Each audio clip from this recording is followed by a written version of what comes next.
Ya, tema kita hari ini adalah menjadi serupa dengan Kristus. Tujuan hidup orang percaya yang sejati yaitu di dalam Roma pasal yang ke-8 ayat yang ke-29, yaitu apa? Semua orang yang dipilih dari semula, mereka juga ditentukannya dari semula untuk diserupa dengan gambar anaknya.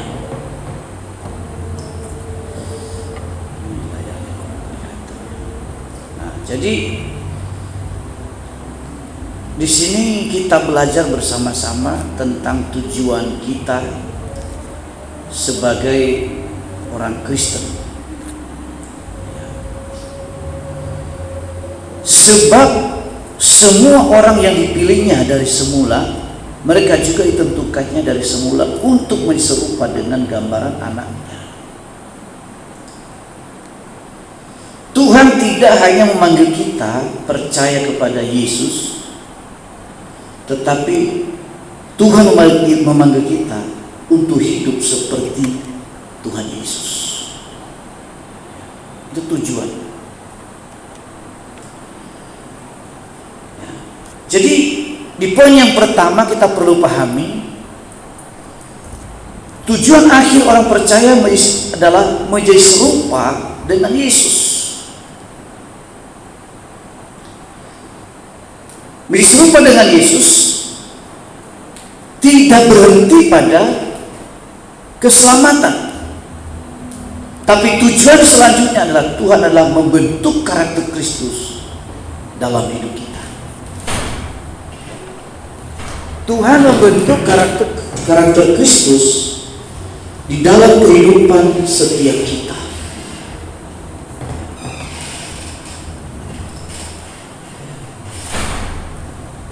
Itu tujuan Tuhan Yesus. Kemudian hidup kita menjadi kesaksian bagi dunia. Sebagaimana Yesus katakan, kamu adalah suratan Kristus yang terbuka. Jadi bukan asal-asalan, tapi kita suratan Kristus. Oleh karena itu yang kedua, kita perlu kenali Kristus lebih dalam. Bagaimana caranya? Yang pertama, miliki hubungan pribadi dengan Yesus. Ini penting. Hubungan pribadi dengan Yesus itu berbagai macam cara kita harus membangun. Melalui hubungan kita dengan firman-Nya. Kalau Anda mau bertanya bagaimana caranya supaya hati dan pikiran saya itu bersih, ada orang tua pernah bertanya, umurnya sekitar 75 tahun. Waktu itu ada ibadah ucapan syukur. Nah, yang khotbah dulu gembala saya sebelum saya jadi gembala. Nah, habis ibadah itu orang tuanya bertanya atau sharing kepada gembala saya dan mengatakan, Pak, saya ini umur saya 75 tahun, tapi pikiran saya itu kayak anak muda. Ya. Nah, kita nggak ngerti maksudnya seperti anak muda bagaimana, Pak? Bagus dong, artinya nggak pikun kan? Begini maksud saya itu memang tubuh saya ini udah tua, pikiran saya masih anak muda, jiwa saya masih muda. Jadi kalau saya lihat nona-nona cantik ini, saya rasanya pengen menggoda untuk dekat dengan dirinya. Ini udah tua, 75 tahun itu. Nah, saya merasa muda. Jadi kalau menggoda-godain cewek, anak SMA atau anak mahasiswa, karena saya merasa saya itu masih muda, padahal sudah tua. bahasa kasarnya sudah bau tanah ya. Padahal sudah punya cucu, tubuhnya tua, umurnya banyak, tapi pikirannya seperti anak muda. Itu disebut apa? Orang tua yang lupa diri, kan gitu ya. Nah dia bertanya, bagaimana caranya supaya jiwa saya ini tidak merasa anak muda, merasa masih gagah, tapi jadi orang tua yang bijak. Nah gembala saya ngomong waktu itu, yang pertama, isi pikiran dan hatimu dengan firman. Caranya gimana? Baca firman Tuhan. Saya nggak ngerti, nggak masalah. Pengertian itu datang nanti belakangan. Yang penting baca dulu. Tidak ada cara lain untuk membersihkan pikiran kita dari pikiran yang najis selain daripada baca firman Tuhan. Amin. Makanya di grup ada grup bacaan firman. Kita bahas secara sistematis dari satu pasal setiap hari. Anda membaca, Anda sudah ngerti itu. Ada penjelasan singkat di setiap ayat-ayatnya. Ada kesimpulan. Jadi miliki hubungan pribadi dengan Yesus. Nanti karaktermu berubah. Nanti orang sekeliling kita kagum, hormat kepada kita. Saya mau bilang hidup terhormat itu bukan kaya, tapi hidup terhormat ketika disertai oleh Tuhan dan hidup kita diubah oleh Tuhan. Tadi pagi saya sampaikan salah satu jemaat kita di ibadah pertama. Dulunya itu dibenci oleh anak-anaknya, nggak disukai, sampai melarat, sampai miskin, orang anak-anaknya tutup mata. Gak bisa bayar kontrakan, gak bisa bayar utang, disita seluruh barang satu rumah. Anak-anaknya tutup mata. Dan pada waktu itu saudara lama kemudian dia gabung gereja kita. Setiap dia statusnya boleh selalu tegur mas, karena bahasa-bahasa mengutuki anaknya di status WA-nya. Ditegur sama boleh. Untungnya orangnya gak sakit hati. Dan apa yang terjadi? Dari anak yang tidak peduli, dari anak yang benci kepada dirinya. Hari ini saudara, dari orang yang tidak punya tempat tinggal, yang disita barang-barangnya, sekarang sudah bisa punya rumah, tidak perlu bayar. Dan hari ini mereka berangkat jalan-jalan karena mumpung libur sekolah, dan itu semua gratis karena anaknya sudah biayai. Plus pengakuan anaknya, mama sekarang sudah berubah ya. Jadi kalau dia menginjili anak-anaknya, pernah suatu saat ada renungan itu, nggak tahu dari saya renungan itu, dia forward balik sama anaknya ngomong, emang mama sudah benar? Begitu saudara. Emang mama sudah benar? Sharing firman, diri sendiri aja belum benar. Kan gitu ya. Saudara, kalau hari ini anak-anak yang peduli, hormat, bukan karena firman Tuhan berkata, bertobat kamu sebelum terlambat, tidak. Ditunjukkan dengan perubahan hidup. Amin. Ditunjukkan dengan perubahan hidup, tapi mau diproses oleh Tuhan. Hubungan intim dengan Tuhan Yesus melalui firman, baca firman. Kedua, melalui doa.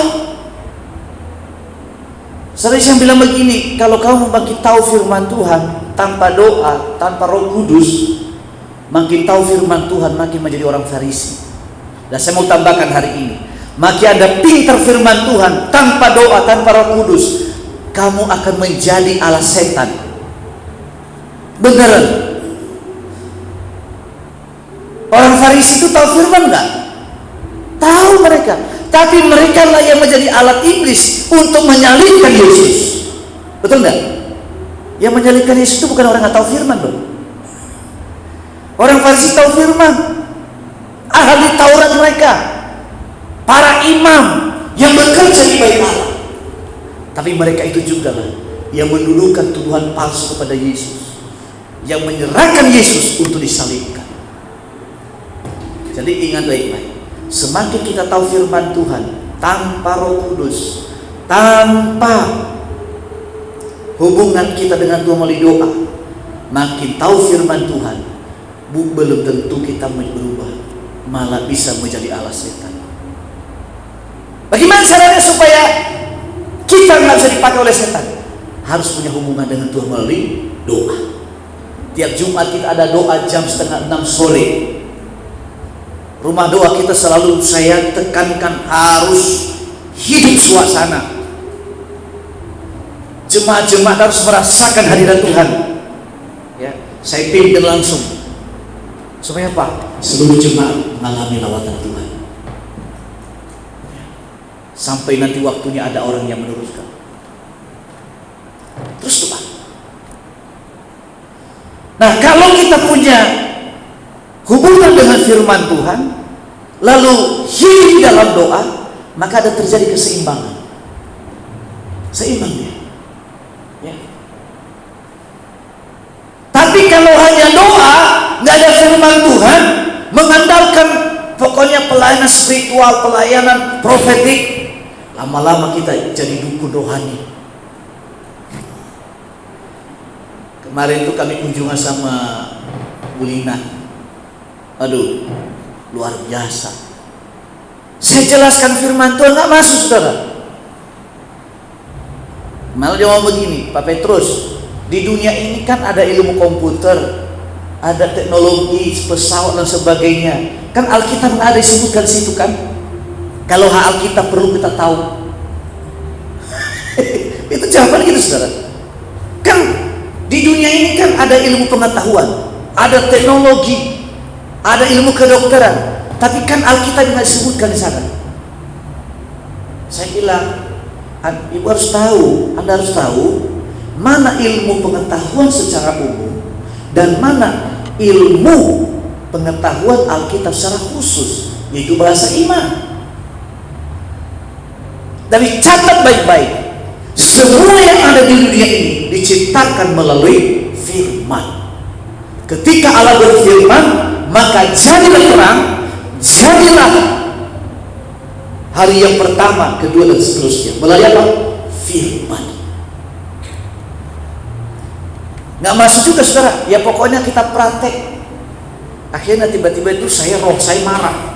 Roh saya ini beri satu tumpang tangan. Dalam nama Yesus, segala roh Isabel keluar, segala kuasa kegelapan keluar. Agak melembut, saudara. Karena awal itu nggak mau didoain. Betul, ditolak didoakan. Kan orang senang didoain ya, siapapun senang didoain. Saya sih senang didoakan. Benar. Tapi kali ini baru kali itu orang menolak didoakan. Oh iya benar. Akhirnya saya langsung saya tumpang tangan. Akhirnya tensinya turun. Sekarang ini banyak orang yang tidak suka firman Tuhan, tapi suka pelayanan nubuatan, pelayanan profetik, main tumpang tangan orang. Hati-hati, jangan mau sembarangan main tumpang tangan orang. Kalau orang yang nggak benar, ke transfer ke kamu nanti rohnya, ya kan? Mendoakan orang sakit bagi iman Kristen ada tata caranya. Menumpangkan tangan, bukan pincet sana, pincet sini, tekan sana, tekan sini. Itu ada tata caranya, saudara. Ya, itu sama kayak pekerjaannya dukun, tekan sana supaya anginnya jangan masuk situ, karena setannya masuk ke sana. Tidak begitu. Kalau kita sebagai orang percaya, hubungan dengan Tuhan melalui firman, hubungan dengan Tuhan melalui doa, Tuhan akan dalam nama Yesus setan keluar. Kemarin habis kunjungan itu saya ke Depok lagi, mengunjungi orang-orang sakit di rumah sakit. Terus saya singgah di rumah seseorang, dia diundang datang ke rumah. Udah malam sebetulnya. Saya sampai rumah saya hampir jam 1. Nah, saudara, di sana itu pernah kita doakan dulu, lalu pulihkan dari anak yang nganggur ini. Bayangkan ya, itu ada kekuatan jahat sehingga salah satu keluarga itu stres berat menghadapi anak. Gak kerja, sudah gak kerja, bikin masalah lagi. Kita doakan. Kita doakan, gak lama kemudian anak ini berpikir panjang, akhirnya kerja. Sekarang udah kerja. Setelah udah kerja, orang tuanya diskusi dengan dukun. Dukun yang ngomong, anakmu itu diikuti roh nenek moyang, termasuk bapaknya. Loh bener, saya nama-namai, bener. Saya dengerin, saya kan biasanya kalau konseling orang saya suka mendengar. Saya dengerin, saya nunggu gitu. Ya. Sampai pada titik tertentu, saya mau bilang apa ya? Lalu kemudian saya ngomong, Bu, sorry ya. Kalau bicara setan mengikuti anak, saya mau bilang tiap hari setan itu ngikutin kita, maka dia tahu salah kita di mana. Betul nggak? Seperti singa yang mengaum-ngaum, dia cari siapa yang dapat ditelannya. Hari ini pun setan ada melihat dia saya ini. Kalau bicara itu, nah untuk mengatasi itu peras jeruk A, jeruk B. Saya bilang tanggung harusnya selain jeruk ini, jeruk itu, tambahkan kecap, tambahkan cabai, tambahkan lengkuas, tambahkan semuanya, taruh di sana itu ikan goreng ikan nila digoreng, bisa dimakan sekalian, tanggung dimandikan. Aduh, akhirnya Allah terima juga. Saya percaya Pak Petrus. Setiap orang punya talenta. Saya bilang bukan masalah talenta. Iblis itu tugasnya mencuri, membunuh, membinasakan. Untuk sementara waktu ini seolah-olah ada solusi. Tapi sebetulnya iblis sedang menanamkan benih di mana lebih parah itu anak. Nah sekarang akhirnya ini harus bertobat. Ibu harus bertobat. Minta ampun sama Tuhan. Bisa lebih parah loh. Jangan lengah karena udah kerja, sudah mulai apa. Itu hati-hati. Bisa lebih parah dari sebelum saya doain. Minta ampun. Akhirnya minta ampun. Saya doakan pelayanan pelepasan. Dalam nama Yesus, keluar. Muntah-muntah sampai 3 kali muntah. Rasanya apa ya? Nah saudara, Anda tahu, makanya ini penting loh pelayanan roh. Doa itu penting situ. Kalau enggak kita diintimidasi. Gambar suaminya di dinding, sedang saya pelayanan pelepasan, matanya berkedip ke saya. Setan keluar. Bener, saya kata apa saudara? Keluar dalam nama Yesus. Saya nggak butuh manifestasinya. Hilang. Ini ibu ini ketika sudah kemasukan itu, segala belenggu ikatan setan keluar, bebas. Suasana rumah itu tidak berubah, seperti terang. Itu kenapa? Hubungan dengan firman dan doa. Maka dari itu hari Jumat datang 5:30 ya, kita nyanyi memuji Tuhan. Percayalah, setan belang itu jangan takut, di mana-mana ada. Saya tidak tertarik berbicara setan karena dia bukan teman saya. Ya. Saya percaya setan ada di mana-mana, tapi saya nggak tertarik membicarakan dia. Dia bangga nanti, wah, hati-hati loh. Di sana, di ujung sana ada setan, cepat urapi. Nah setan ngomong, ternyata saya selebritis, diurapi di sini. Oh, di bawah genteng sana ada setan. Ayo taruh minyak urapan seember. Setan ngomong, alhamdulillah. Iya kan? Nggak perlu. Imanmu lebih besar daripada roh dalam dunia. Katakan, setan belang, keluar. Pasti. Jadi nanti ke depan jangan percaya dengan dukun. Itu hanya kebohongan. Itu dulu kerjaan saya sebelum kenal Tuhan. Di kampung saya dukun itu pakai Alkitab loh. Kalau nggak percaya, nanti kalau ada waktu kita pergi ke Pulau Nias di kampung saya. Kita akan sana. Itu tahu firman daripada kita, Bu. Misalnya ilmu kebal ini ya. Akulah jalan kebenaran dan hidup, tidak seorang pun sampai kepada apa-apa kalau tidak melalui aku. Ini kan melalui Yesus kita selamat. Udah, dengan titik itu, lalu ada bacaan selanjutnya, itu mau apa namanya, pisau atau golok dipotong badannya, nggak mampu. Pakai Alkitab. Terus kemudian kan ada ayat yang apa itu tentang tongkat Musa itu yang membelah laut kan? Dukun bisa berjalan di atas air, bisa. Maka kita sebagai orang percaya kita mesti hati-hati hal ini. Makanya saya nggak tertarik dengan setan-setan, karena setan makin dianggap nanti makin tinggi harga dirinya dan makin goda-godain kita. Ya, dan bisa membuat orang juga yang tadinya semangat bisa putus asa. Aduh, bahaya. Satu ketika begini, Krismanus sama ini jemaat datang ke beliau.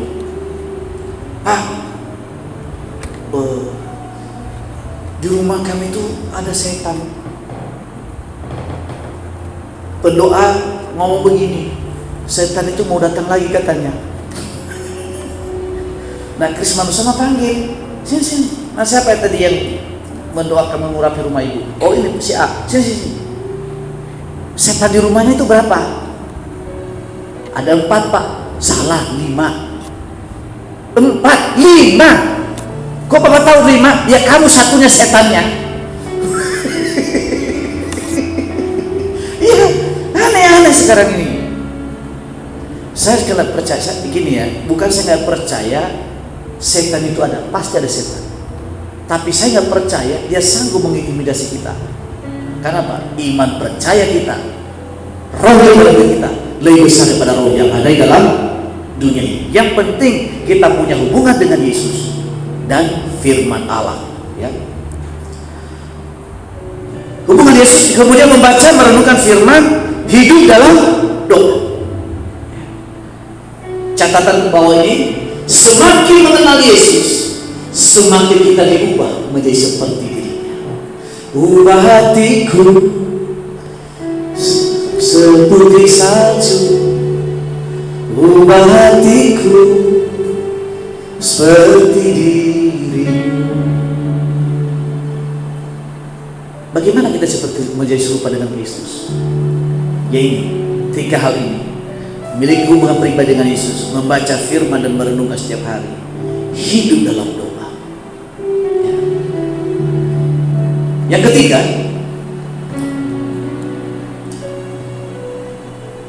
diubahkan oleh firman dan Roh Kudus melalui apa? Proses pertumbuhan. Kadang kita jatuh bangun. Dulu saya waktu saya belajar naik sepeda, ya, saya jatuh. Tapi akhirnya lama-lama mahir bawa sepeda. Semuanya perlu proses pembentukan, latihan. Ya, meskipun orang yang udah mahir naik sepeda pun bisa nabrak anak-anak. Ya kan, bisa lihat. Ya, saya dulu pernah bawa sepeda di Ancol, nabrak anak-anak. Malah sudah mahir. Nah, itulah namanya manusia itu tidak ada yang sempurna. Orang yang mahir sekalipun bisa salah. Firman memperbaharui cara berpikir. Seperti saya bilang tadi, ada orang udah tua 75 tahun, dia merasa dia masih muda, masih anak remaja, menggoda-godai anak cewek. Ya. Yang memperbaharui pikirannya adalah firman. Kemudian Roh Kudus mengubah karakter.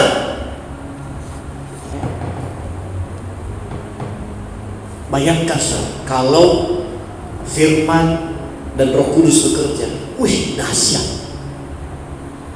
Anda nggak bisa dibohongi oleh siapapun. Suatu saat ya, orang tuh ngomong ke saya, ngomongin, saya nggak tahu sebetulnya apa yang terjadi. Ya, kadang-kadang saya ngomong sama Bu Lesti, kadang sama Pak Steven belakangan ini. Ini ngomong ke saya ini bohong kayaknya, rasanya gak nyaman hati saya. Tapi bohongan itu saya nggak tahu. Tapi biasanya kalau itu saya tahu itu bohong, saya selidiki. Ya benar dia bohong. Benar dia bohong. Saya begini, contoh begini.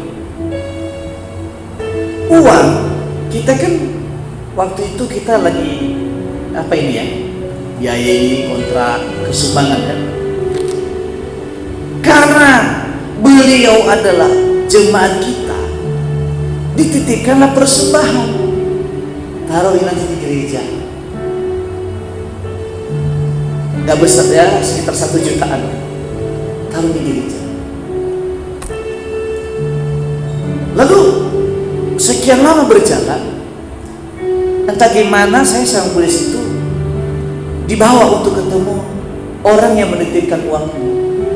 Lalu dia tanya, Pak, Bu, uang yang saya titipkan sampai enggak? Uang apa? Kan dulu kan Bapak itu seumumkan kita ada biaya. Oh enggak ada. Masa sih Pak? Iya. Benar, memang enggak ada. Kita catat pembukuan lengkap, rapi. Dan terus terbuka semuanya.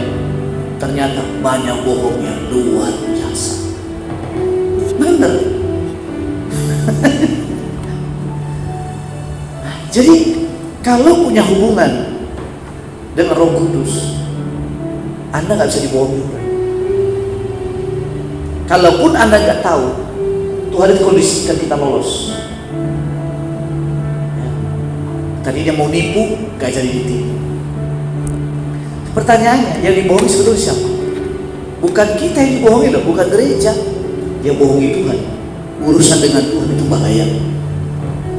Karena itu tidak sembarangan orang menggunakan uang gereja dengan cara yang salah, itu berbahaya. Saya ini gembala jemaat. GBI memang ada yang diberikan kewenangan, tapi itu saya itu hati-hati. Saya hati-hati, makanya pembukuan gereja kita rapi. Kenapa? Betul, gak ada yang tahu, tapi kan Tuhan tahu. Nah, kemudian saudara belajar taat setiap hari. Apa itu? Ketaatan setiap hari. Yaitu yang tadi, hubungan dengan firman tadi. Ya, di poin pertama, kedua, ketiga tadi. Taat setia setiap hari. Perubahan sejati dimulai dari hati yang tulus dan diperbarui oleh Tuhan. Yang keempat, hidup mengikuti teladan Yesus. Ciri murid Yesus rendah hati. Itu kuncinya sih. Kalau mau Anda tahu orang yang ikut Yesus dengan sungguh-sungguh, lihat aja bagaimana kerendahan hati. Kalau orang tidak bisa nasihati, kerjanya debat terus, kerjanya berontak terus, nah orang ini belum menjadi murid Yesus. Kerjaannya ngomongin orang, kerjaannya fitnah orang. 12 murid Yesus, Alkitab berkata satu diantaranya iblis. Siapa itu? Yudas. Yudas itu orang pintar, dia orang ekonom, dan turun kita Yesus uangnya banyak. Kalau nggak banyak uangnya nggak perlu bendahara, ya kan? Yudas jago manage keuangan, dan Alkitab berkata suka mencuri uangnya Tuhan Yesus.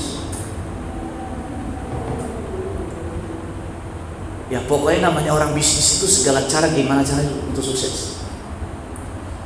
Nah kemudian saudara, karena dikatakan dia anak iblis, bayangkan saudara, ramanya luar biasa. Waktu Yesus mau ditangkap, karena orang Farisi, orang Romawi tidak kenal Yang mana Yesus? Karena wajah mereka semua mirip, kayak malaikat semua. Kayak kita ini wajah kan malaikat semua. Yang bisa bedakan wajah kita cuma kalangan kita. Orang luar nggak bisa bedain. Kok mirip ya? Kayak satu bapak satu ibu. Nanti karena rohnya sama. Nah, yang bisa membedakan itu hanya pengkhianat di antara mereka. Yudas bertemu dengan para imam dan menerima uang 30 keping perak. Jadi nanti orang yang saya cium, dialah Yesus dari Nazaret itu. Lalu Yudas membawa tentara Romawi. Lalu kemudian bertemu dengan Yesus, menyalami Yesus, memeluk dan mencium Tuhan Yesus. Tuhan katakan, Yudas, apakah dengan kau mencium menyerahkan anak manusia? Apa yang terjadi? Pada saat itu juga Tuhan Yesus ditangkap. Kenapa? Ada pengkhianatan.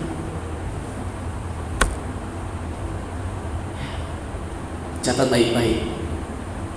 Orang yang sangat ramah kepada kita, orang yang kita percayai, orang itulah yang punya potensi bisa mengkhianati kita.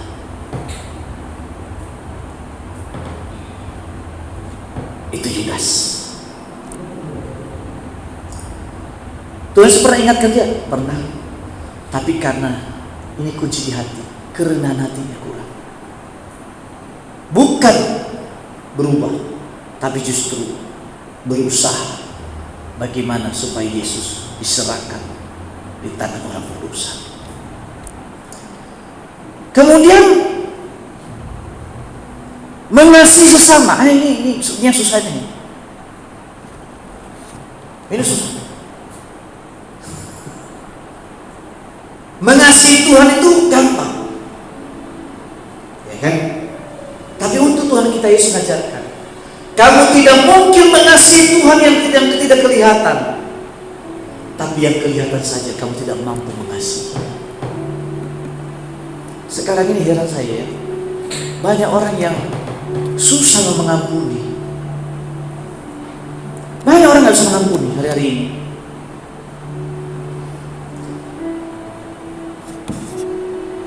Dia nggak mau tersakiti, tapi menyakitin orang dia. Ya, betul, banyak kayak gitu sekarang. Tuhan katakan, kalau hanya kamu mengasihi orang yang mengasihi kamu, lalu apa jasamu? Orang yang tidak mengenal Allah, orang jahat pun berbuat demikian.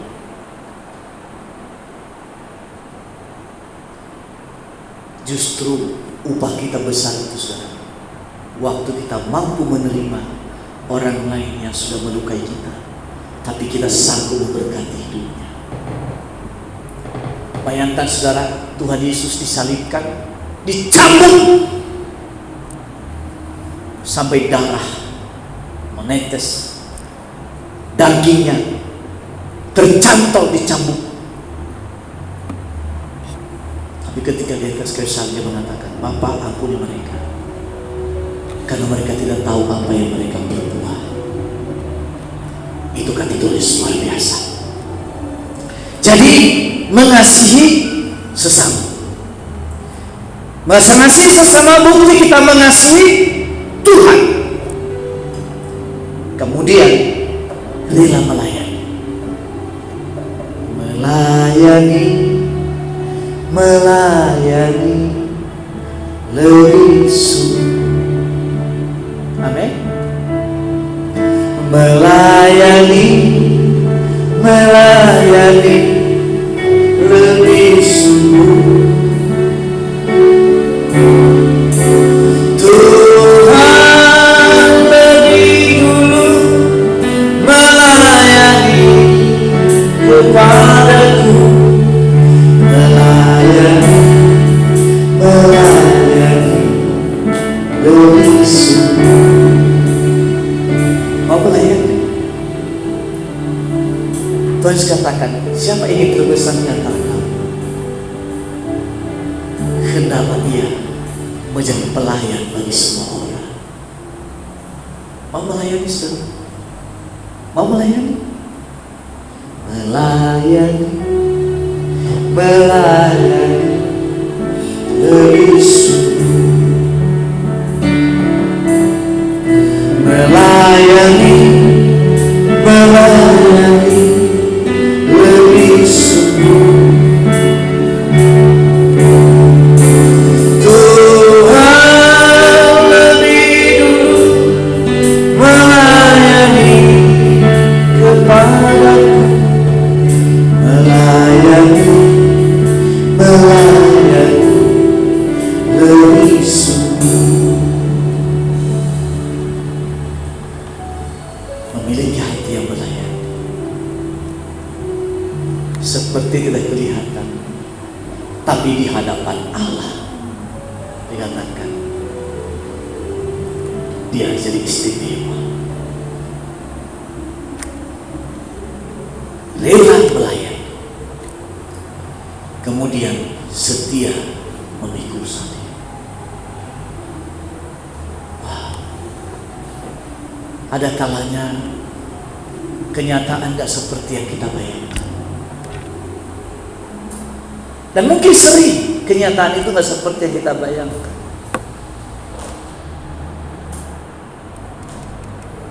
Itu juga salib.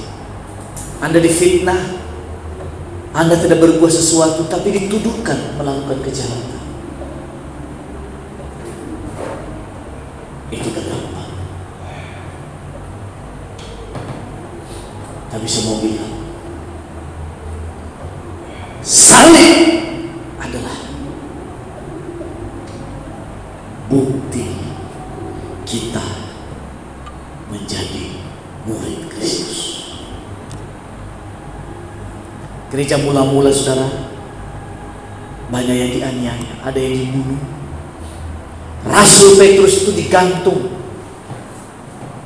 disalib dengan kepala di bawah. Coba aja Anda terlalu lama kepala di bawah, darah itu turun di kepala, pusing. Ketika disalibkan kakinya di atas, api dinyalakan di bawah. Rambutnya terbakar pelan-pelan, kulit kepalanya mulai hangus, batok kepalanya mulai hangus, otaknya juga hangus, sampai dia mati. Tapi tidak pernah menyangkal Yesus sampai akhir hidupnya. Yohanes, penulis kitab Wahyu,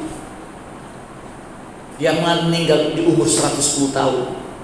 Tapi Anda tahu prosesnya. Ditaruh di atas kuali, digoreng di sana. Tapi herannya gak mati. Karena gak bisa mati, dibuang ke Pulau Patmos. Tidak ada orang di sana, diasingkan. Tapi di situlah dia berkali perjumpaan dengan Tuhan. Maka kitab Wahyu dituliskan. Ketika memikul salib, sepertinya kita kalah. Tapi Paulus berkata, dalam setiap kelemahanku, disitulah terletak kekuatanku. Saya percaya mereka manusia juga ada kalanya putus asa seperti kita. Tapi saya bilang, di balik keputusasaan kita, disitulah terletak kekuatan kita. Amin. Mengasihi, mengasihi lebih sungguh. Mengasihi, mengasihi lebih sungguh. Tuhan lebih dulu mengasihi kepadaku. Mengasihi, mengasihi lebih sungguh. Dan yang terakhir, yang kelima, menjadi berkat dan memulihkan.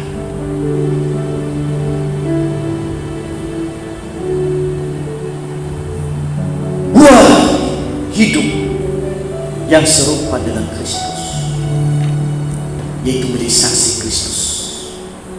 Alkitab berkata kita ini adalah suratan Kristus yang terbuka bukan ditulis dalam loh batu, tapi ditulis dalam loh daging, yaitu di hati manusia. Kita nggak bisa bersembunyi, harus menjadi saksi Yesus, kemudian membawa jiwa kepada Tuhan. Target kita untuk tahun ini 120 jemaat. Saudara, kalau semua aktif tiap minggu, tinggal sedikit lagi itu mencapai 120. Ya. Bawa jiwa. Tapi saya rindu jiwa-jiwa yang baru, yang belum kenal Yesus, atau orang sudah padam ke gereja. Nah, itu perlu kita bawa. Kalau belum bisa bawa, minimal doakan. Kita nggak tahu kapan Tuhan bawa. Yang penting kita doakan. Masing-masing punya target hari ini. Chelsea mendoakan 5 orang atau berapa? Tuhan, saya ingin 5 orang bawa kepada Yesus. Bu Lina, karena banyak teman, ya berarti saya mau 50 untuk Yesus. Bisa, ya kan? Memuridkan orang lain, mendidik. Nanti ke depan ada pelatihannya, karena semua apalagi liburan, yang pada pulang kampung, ada yang mau ya liburan panjang kan, libur sekolah. Nanti habis pulang itu, nanti saya akan buat pelatihan singkat padat jelas. Hidup memuliakan Allah. Hidup memuliakan Allah artinya jadi berkat, bukan jadi batu sandungan. Ya. Bisa dipercaya, setia, dan tidak berkhianat. Dan saya tutup dengan kata-kata ini: Kristus di dalam kamu, pengharapan akan kemuliaan. Menjadi murid Kristus bukan sekedar mengetahui firman, tetapi mengalami perubahan sehingga karakter, kasih, dan pelayanan kita semakin mencerminkan Yesus.